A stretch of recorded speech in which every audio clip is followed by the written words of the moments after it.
Okay, I was just watching Joe Rogan's YouTube page, and he was talking about Carlos Condit and how he's doing the mixed martial arts fighter Carlos Condit, and how he's doing movement training, something called MovNat.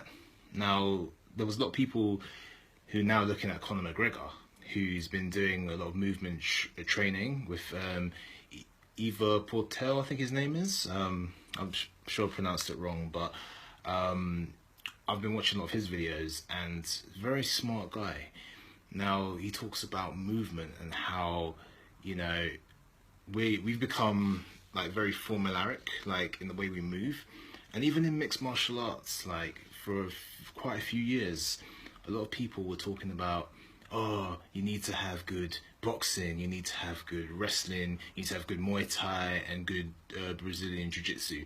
Now, for me, that's not mixed martial arts. That's a style. You know, you've got four really good styles, and you're just incorporating them into one system to create a new style.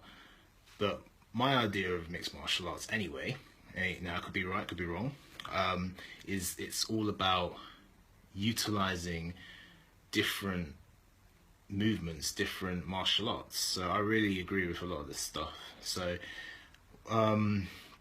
and look, Conor McGregor, he's the featherweight champion. He's proven it. You know, he's talked the talk, and he's walking the walk. So if you look at it, this stuff is genuine. It works.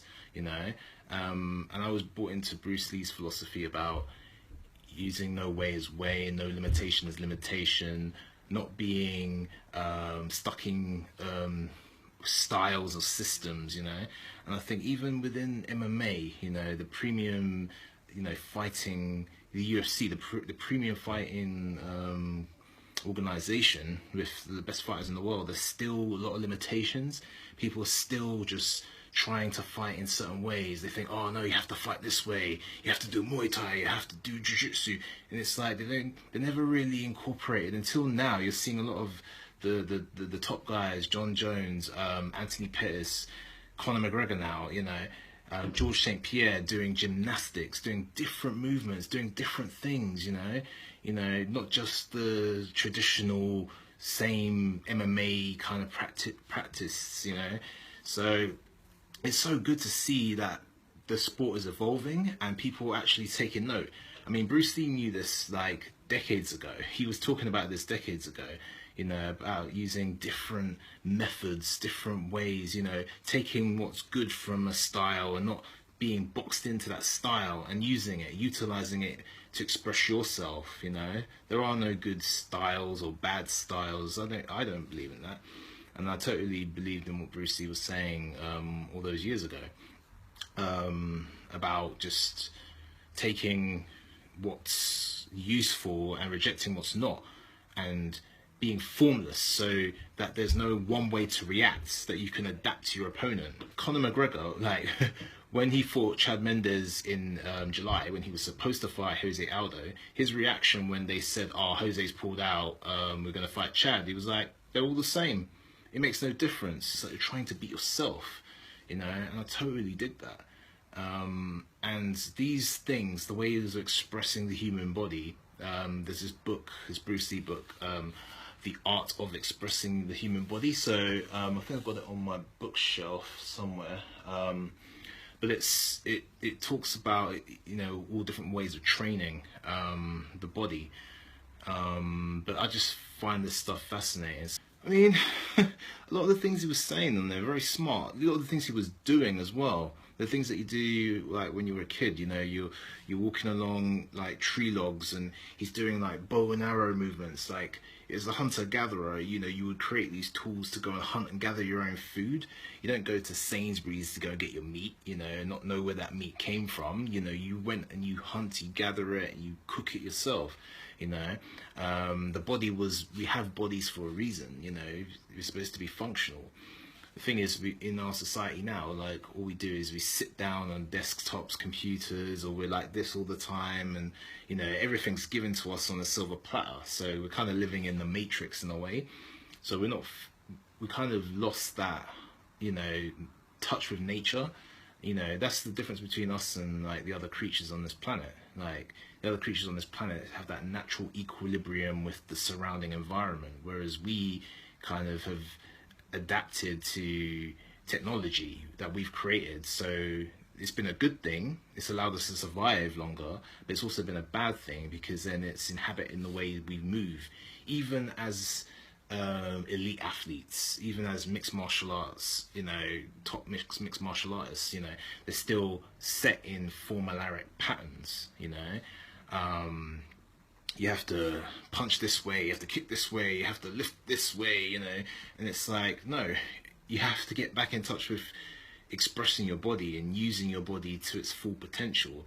And with that, it just showed that another level of intelligence in terms of how to use your human body. And Carlos Condit, he's no mug, you know. If you don't know, UFC fighter Carlos Condit, he's going to be fighting for the welterweight championship against Robbie Lawler next month in January, I believe it is. So, and he was the former interim champion, you know, he's fought the who's who at the welterweight division in the UFC. So he's a top fighter, you know. As you saw from the video, he knows what he's talking about. Same with Conor McGregor, featherweight champion, new featherweight champion, beat Jose Aldo, #1 pound for pound fighter in the world, undefeated in 10 years in one punch. 13 seconds he beat him in, and he said he would beat him in the first round, and he's done that with all of his fights. You know, he's come into the UFC, he's absolutely obliterated the division, the featherweight division. So these people, they are smart, they're ahead of the game. You know, there are fantastic fighters in the UFC who are at a really high level, and then there's these elite of the elites. So there's the elite and there's the elite of the elite. And these guys are, you know, they're doing things differently, and you have to do things differently. You become unpredictable. You know, you're not set in a certain pathway or a certain way of doing things, you know.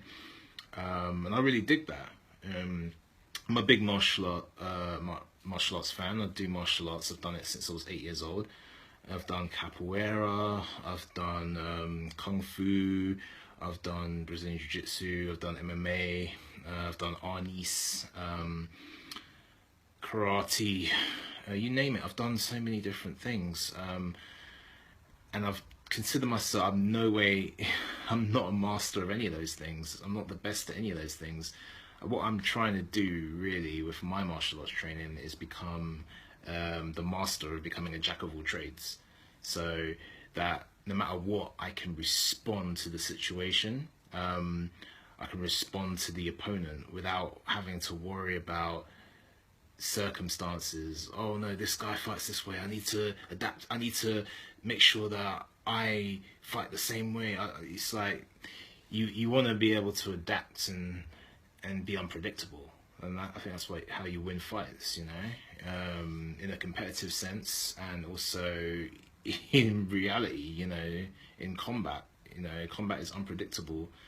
Anything can be thrown at you, any situation, any time. You know, you have to be able to respond, and I think this kind of training really helps, you know, helps that progression, you know, of understanding of human movement, because that's what it is at the end of the day. It's human movement. Fighting is human movement, you know. It's not a set way of things you do, because once you do that, there are martial artists that they'll get beaten up by people who don't have any skills, you know, and that's the reality of it. Just because you do martial arts, it doesn't make you this invincible person, you know, because when you're in a training room fighting in a set way, when you're doing karate, you can fight the karate people and you'll be a black belt in that situation. But take it somewhere else where someone's going to throw all sorts of unconventional things at you. They're going to be using weapons, you know, knives, you know, sticks, whatever. They might wrestle you to the ground, start grappling with you, whatever. You're not used to that. So that black belt then turns into a white belt.